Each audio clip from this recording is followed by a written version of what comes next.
여러분 안녕히 주무셨습니까? 참 좋은 아침입니다.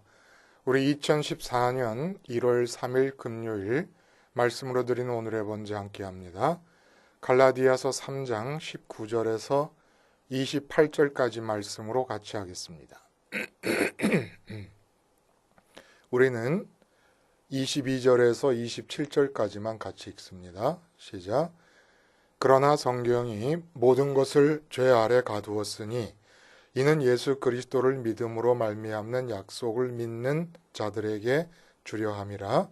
믿음이 오기 전에 우리는 율법 아래에 매인 바 되고 계시될 믿음의 때까지 갇혔느니라. 이같이 율법이 우리를 그리스도께로 인도하는 초등교사가 되어 우리로 하여금 믿음으로 말미암아 의롭다함을 얻게 하려 함이라. 믿음이 온 후로는 우리가 초등교사 아래 있지 아니하도다. 너희가 다 믿음으로 말미암아 그리스도 예수 안에서 하나님의 아들이 되었으니 누구든지 그리스도와 합하기 위하여 세례를 받은 자는 그리스도로 옷 입었느니라. 오늘 우리가 함께 읽은 말씀 중심으로 작전명 율법 그 전모를 밝힌다 라는 제목의 하나님 말씀 증거합니다. 율법은 하나님의 작전입니다. 근데 그 작전의 전모가 어떻게 되는 것인지를 한번 우리가 살펴본다는 겁니다. 여러분, 그 작전이라 그러면 주로 이제 군사적 행동과 관계 지어서 우리가 말하고 있지 않습니까? 아주 인류 역사에 남을 위대한 정말 작전이라 그러면 2차 세계대전 때에 가까이는 우리가 인천 상륙작전을 기억할 수 있습니다. 그리고 저 멀리 1944년 미국과 영국과 캐나다 연합군이 프랑스의 노르망디라고 하는 지역으로 상륙작전을 펼친 것을 기억을 합니다.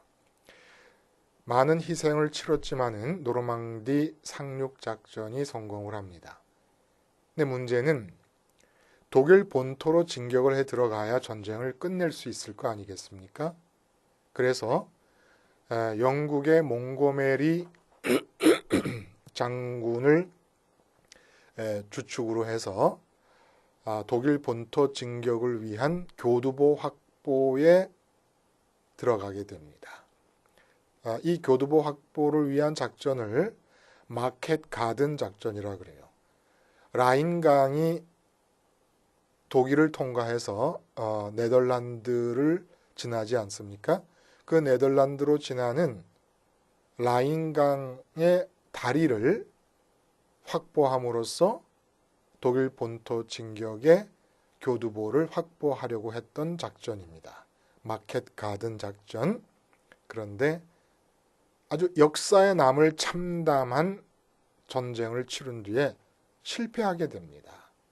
독일의 항전에 그만 이 작전이 실패로 돌아가게 되는 것이죠. 사실 몽고메리는 1944년 6월 달에 노르망디 작전이 성공했으니까 그 44년 크리스마스 전까지는 전쟁을 종식시키겠다고 장담하고 이 마켓 가든 작전을 실시했어요. 굉장히 노르망디 작전의 성공에 의해서 업됐던 것 같아요. 그러나 실패했습니다. 그래서 이 노르망디 상륙작전이나 마켓 가든 작전 이제 역사 속으로 사라졌습니다. 근데 여러분 무려 3,500년이나 지속되고 있는 작전이 있습니다. 지금까지 우리의 이 시대까지 나에게까지 그 작전이 미치고 있는 그런 작전이 있어요. 하나님의 작전입니다. 작전명이 율법이에요. 율법. 율법은 궁극적으로 하나님이 우리들에게 주시려고 했던 대상이 아닙니다. 율법은 작전이었습니다. 하나님이 아브라함으로부터 시작하신 인류에 대한 구원의 계획이 있지 않습니까? 그 구원의 계획을 온전히 성취하시기 위해서 작전명 율법이라는 작전을 투입하게 됩니다. 그 작전으로서의 율법의 전모가 어떻게 되어 있는 것인가를 우리가 살펴본다는 얘기예요. 자, 이 작전을 수행하시기 위한 상황이 있을 거 아닙니까? 예를 들어 독일군이 프랑스까지 완전히 점령한 상태, 그 상태에서 우리가 어떻게 전세를 전복시킬 수 있을 것인가 해서 노르망디 상륙작전이 일어난 것처럼 하나님께서 율법이라는 작전을 짜고 수행하시기 위해서는 상황 파악이 있으실 것 같아요. 상황 파악. 그 작전이 적용되는 상황 파악이 먼저 앞섰을 것 같은데 그 상황이 어떤 상황이었습니까? 19절에 우리가 읽지 않은 절에 보면은 범법함이라는 말이 나옵니다. 19절에 뭐라 그러냐면 율법은 무엇이냐? 범법함으로 더하여진 것이라. 그러니까 범법함의 상황에 율법이 더해진 것입니다. 율법이라는 작전은 범법함의 상황에 주어진 건데 그럼 이 범법함이란 도대체 무엇인가? 헬라어 원어로는 선을 넘는다는 거거든요. 근데 지금 아브라함의 이야기를 하고 율법이 주어지기 전까지의 상황을 얘기하는 겁니다. 범법함이라는 거는. 율법이 주어지지 않았는데 선을 넘었다는 범법함이라는 말을 쓰는 이유가 뭐겠습니까? 율법이 주어져야 범법함인지 범법함이 아닌지를 구분하는 선이 생기지 않습니까? 그러니까 범법, 죄를 범하는 것은 율법 이전에 있었던 거예요. 율법이 있음으로써만 우리가 죄를 짓는 게 아니고 죄를 범한 게 아니라 율법 이전에 범법함이 있었는데 그 범법함의 내용이 뭡니까? 아브라함의 경우를 살펴보면 알 수 있어요. 아브라함과 하나님과의 관계에서 우리가 범법함이 뭔지를 알 수 있는 힌트를 얻을 수 있습니다. 영광의 하나님이 아브라함에게 보였다 그랬어요. 아브라함과 하나님과의 관계를 그렇게 스테반 집사님이 성령 충만한 가운데서 요약을 합니다. 영광의 하나님이 보였다라는 게 무슨 뜻이었다고요? 아브라함의 마음도 우리의 마음처럼 비어 있습니다. 그러니까 그 비어있는 마음을 바람직한 무엇으로 채워야 만족이 생깁니다. 그건 잘못이 아니에요. 마음을 채우려고 하는 욕구 자체는 잘못이 아니니까. 근데 영광의 하나님이 보였다는 얘기는 하나님이 이 세상에서 사람들이 자기의 빈 마음을 채우기 위해서 채택하는 많은 좋은 것들이 있는데 그 중에서 1등을 하셨다는 얘기입니다. 돈보다 1등을 하셨고 권력보다 1등을 하셨고 하나님이 아브라함의 마음에 대해서 무병장수보다 1등을 하셨다는 얘기입니다. 가정의 안정보다 1등을 하셨다는 얘기예요.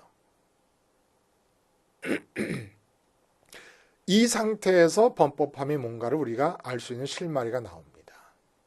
이 범법함이라는 것은 하나님이 1등이 아닌 상태를 말하는 거예요. 돈이 1등인 상태, 가정의 안정이 1등인 상태, 부귀 영화가 1등인 상태, 이런 상태가 범법함이라는 겁니다. 그러니까 여러분, 죄라는 것도 믿음과 마찬가지, 뭐가 마찬가지냐면 믿음이 행위 이전에 마음을 누구에게 주느냐에 의해서 결정되는 거 아닙니까? 그러므로 믿지 않는 게 죄라 그러면 죄도 행위 이전에 결정되는 거예요. 어떤 행동을 함으로써 죄를 짓는 게 아니라 행동이 나타나기 이전에 마음의 차원에서 마음을 무엇에 주느냐, 내 마음에서 누가 어느 무엇이 1등을 하느냐에서 죄가 결정이 되는 거라 이겁니다. 범법함이라는 얘기는 바로 그 얘기를 말하는 겁니다. 모든 사람들의 마음에서 하나님이 1등을 못하고 계셨다 이거예요. 지금 그 범법함의 상태가 지금도 계속되고 있는 거예요. 모든 사람들 속에서 계속되고 있지요.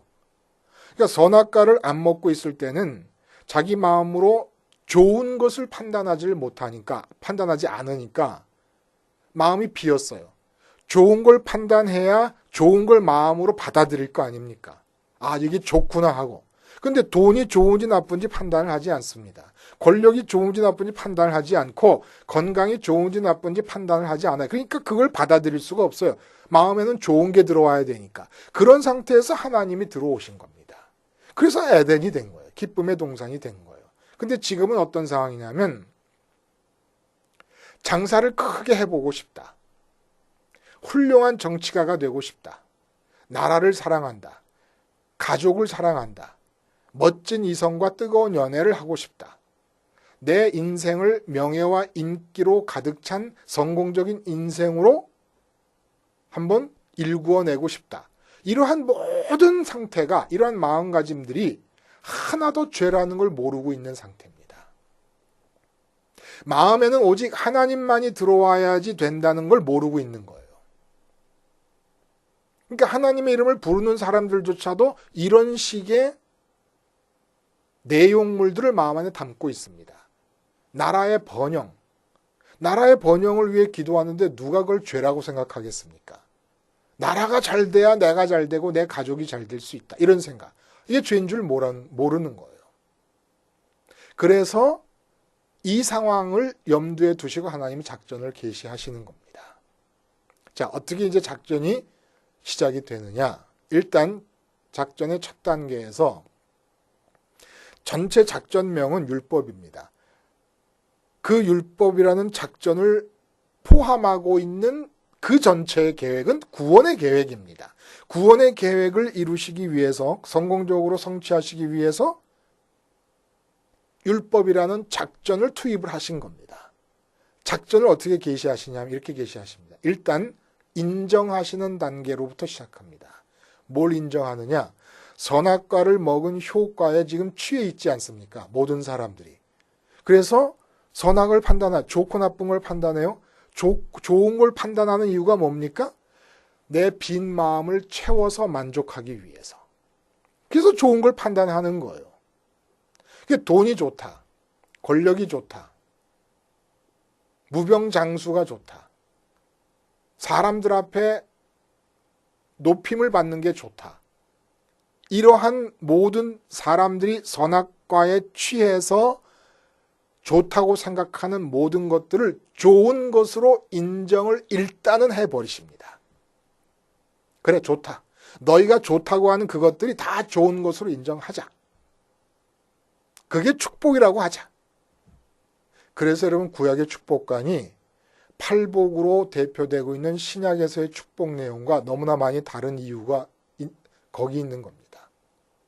신약에서 그 어떤 사람도 예수님 십자가 복음을 믿었기 때문에 무병장수하고 부귀영화를 누렸다고 하는 그런 기록을 찾기가 어렵습니다. 어디 그런 기록이 있습니까? 좀 가르쳐 주세요. 신약에서. 이 모든 것은 부귀영화라든지 건강, 무병장수라든지 가족의 안정이라든지 국가의 번영 같은 건 이건 축복이 아닙니다. 이런 것은 하나님의 뜻이 이루어지기 위해서 하나님에 의해서 사용되어지는 재료들이지 이건 축복이 아니에요. 부귀영화나 무병장수, 가정의 이런 건 축복이 아니에요. 그럼 뭐가 축복이냐? 하나님만이 축복입니다. 하나님이 계신 천국이 우리가 그분의 아들이 되기 때문에 우리 것이 되는 것이 축복입니다. 그 외에 이 세상에서 사람들이 축복이라고 생각하는 내용물들은 축복이 아니라 하나님의 경륜을 위한 재료들이고 하나님의 섭리와 뜻의 실행을 위한 재료들입니다. 하나님이 내게서 뜻을 이루시기 위해서 돈을 주시기도 하시고 가져가시기도 하십니다. 하나님이 내게서 이루시려는 뜻을 위해서 나를 대통령이 되게도 하시고 나를 수의가 되게도 하십니다. 우열이 없는 거예요. 우열이. 그건 축복이 아니에요. 하나님의 뜻이 이루어져 가고 있는 단계죠. 근데 일단은 축복이라고 인정을 해버리시는 거예요. 왜냐하면 그것을 축복이라고 하는 단계를 전혀 죄라고 모르고 있으니까, 죄인 줄 모르고 있으니까 인정해버리십니다. 두 번째 단계는 하나님 자신을 알려주십니다. 인류 중에서, 수많은 민족 중에서 한 민족을 선택하셔서 어떻게 당신을 알리시냐면 너희들이 그렇게 좋아하는 축복의 내용물들 있지 않냐? 부귀영화, 건강, 가정의 안정과 민족의 번영 이런 것들, 그런 것들을 바로 내가 주관하고 있다. 내가 책임자고 내가 주관자고 나의 소유다라는 걸 알려주십니다.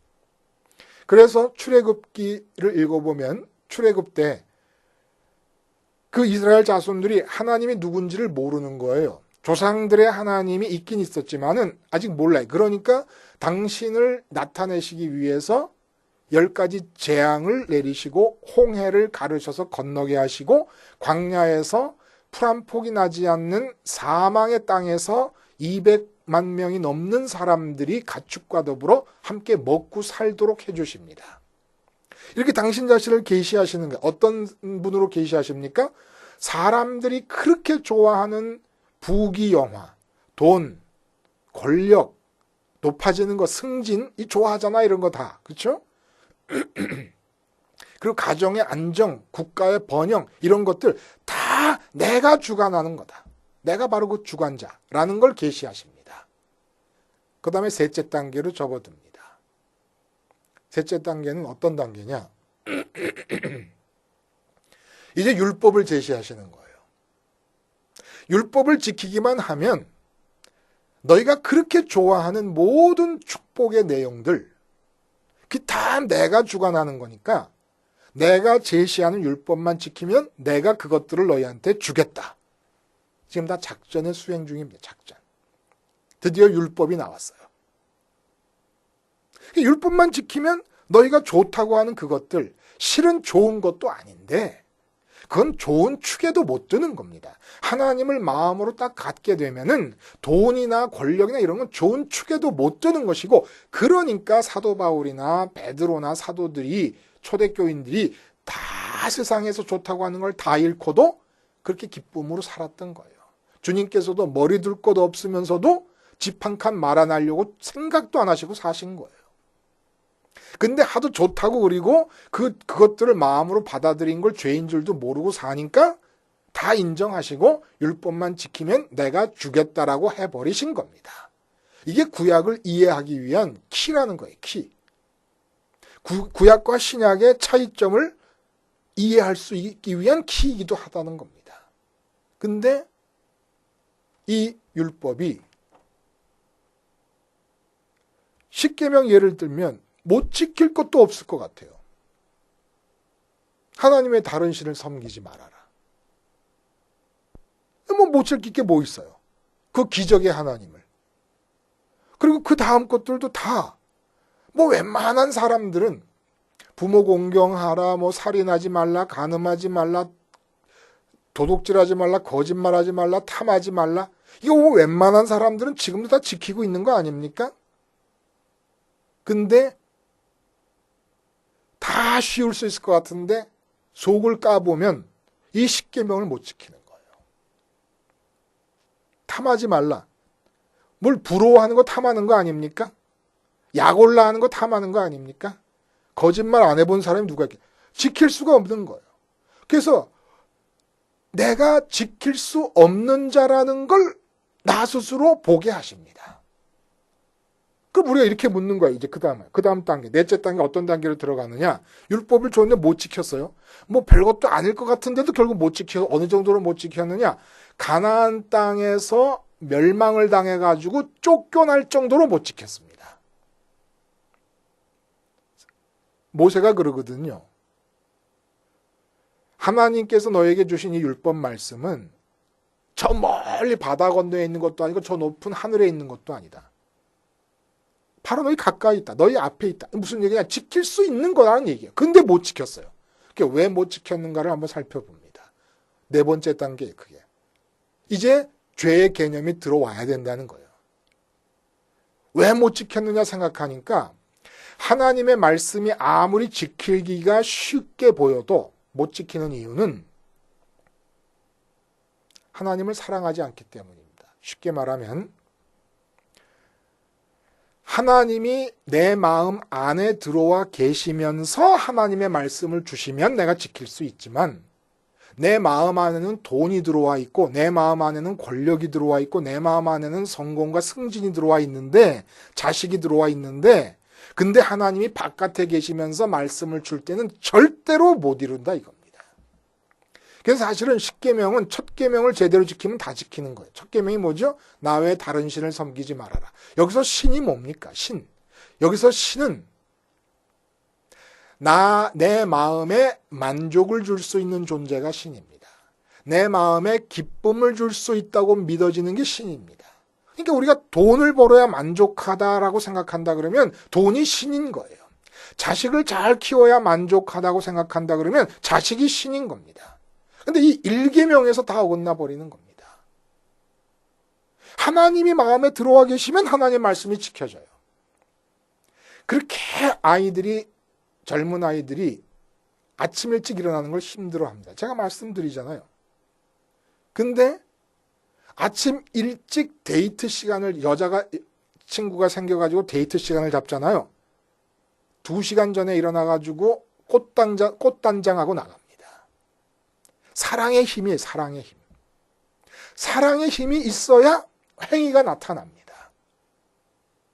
그러니까 내가 율법을 지키지 못해서 새삼스럽게 죄인인 것이 아니라 율법을 못 지키는 이유를 봤더니 내 마음에 하나님이 안 들어와 계시기 때문에 못 지키는 것이고 하나님이 안 들어와 계신 이 상태가 죄구나. 그러니까 죄라는 것은 행위 이전에, 믿음이 행위 이전의 일인 것처럼 죄라는 것도 행위 이전에 이루어진 일이고 나는 하나님만 들어와 계셔야 될 내 마음속에 온갖 것, 나라와 가정과 내 인생과 내 자녀와 세상 사람들은 아무도 그게 죄인 줄 모르고 있는데 그것들을 마음에 담음으로써 내 마음이 얼룩지고 죄로 가득하구나라는 걸 깨닫게 되는 겁니다.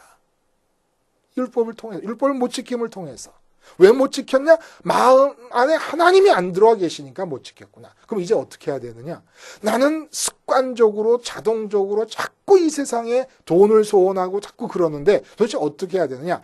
하나님이 마음 안에 들어와 계셔야만 된다는 걸 알면서도 돈을 원하고 가정의 번영을 원하고 나라의 번영을 원하는 거예요. 이 나라의 번영, 가정의 번영, 이 모든 것들은 하나님 계획의 재료들일 뿐인데 하나님을 원하지 않고 그런 것들을 원하고 있다. 습관적으로 원하는 거예요. 습관적으로, 자동적으로. 어떻게 하면 좋으냐? 그래서 십자가 사건이 임한 겁니다.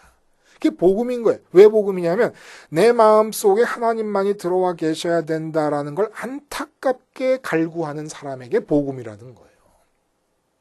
아직도 내 마음속에는 돈을 집어넣어 놓고는 하나님 이름을 부르면서 하나님 나 돈 많이 벌게 해주세요 하는 사람에게는 십자가 사건이 기쁨의 소리일 리가 없습니다. 십자가 사건에서 어떤 일이 일어납니까? 내 선악의 판단이 죽는 거예요. 왜냐하면 선악의 판단을 아무리 해도 붙잡을 수가 없는 거예요. 머리에 가시면류관을 썼다는 것은 더 이상 내 머리로 선악을 판단하지 않는다는 얘기입니다. 그리고 손과 발에 못이 박혀버렸어요. 그건 내가 죽었다고 고백을 하는 거예요. 그리고 옆구리에 창이 박혔습니다. 내 옆구리에 창이 박힌 거예요. 손발이 주님의 손발에 포개져서 못이 박혀있는 상태에서는 아무것도 할 수 없는 거예요. 그러니까 이 세상에 대해서 이 세상에서 좋다고 하는 것을 추구하는 손과 발이 묶여버렸습니다. 이 세상에서 좋다고 하는 것을 판단하는 머리에 가시면류관이 박혀버렸습니다. 이 세상 것을 소원하는 힘조차 없게끔 옆구리에 창이 들어와 버렸습니다. 이 주님의 죽음에 내 죽음을 포기하는 거예요. 그래서 오늘 세례라는 말이 나오는 거예요. 그리스도로 세례를 받았다는 얘기가 나오는 거예요. 이렇게 주님께 포개져서 십자가에서 내가 이 세상 좋은 모든 것들에 대해서 죽어버릴 때 드디어 우리 마음 안으로 하나님이 들어오십니다. 그리고 이제는 내가 사는 것이 아니라 그리스도가 사는 것이라는 것처럼 나는 계속해서 이 세상에 대해서는 손과 발에 못이 박혀서 꼼짝 못하고 있는 거예요. 자식 앞에서도 사업 앞에서도 꼼짝 못하는 겁니다. 이게 시험이에요, 시험. 사업이 위급한 것 같으면 내가 뛰어야 될 것 같잖아요. 십자가에서 내려옵니다. 못 박힌 십자가에서 내려와요. 자식이 문제가 있으면 내가 손을 대야 될 것 같잖아요. 십자가에서 못 박힌 손을 떼냅니다. 이러면서 하나님 관계가 다시 원점으로 돌아가는 거예요. 그 왜 그래요? 마음에 자식이 들어와서, 마음에 사업이 들어와서, 마음에 나라가 들어와 있기 때문에. 십자가에 매달려 있는 동안에만 하나님이 들어오실 수가 있습니다.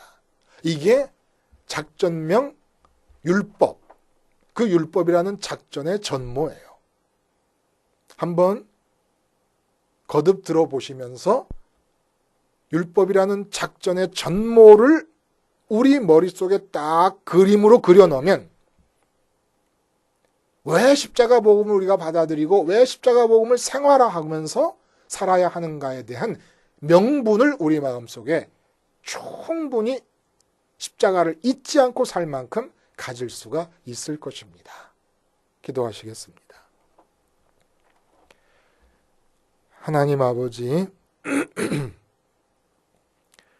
진짜 축복의 내용, 참 축복의 내용, 유일한 축복의 내용이신 하나님과 주님과 성령님을 우리의 기업으로 주시기 위해서 율법이라는 작전을 수행하셨사오니 작전의 의도를 잘 파악해서 하나님께서 원하시는 방향으로 우리 마음이 십자가에 매달림으로써 주시려는 유일한 축복 되시는 하나님과 하나님이 계시는 천국을 나의 몫으로 받아 누리는 하늘 백성들, 아브라함의 자손들 되게 하여 주시옵소서.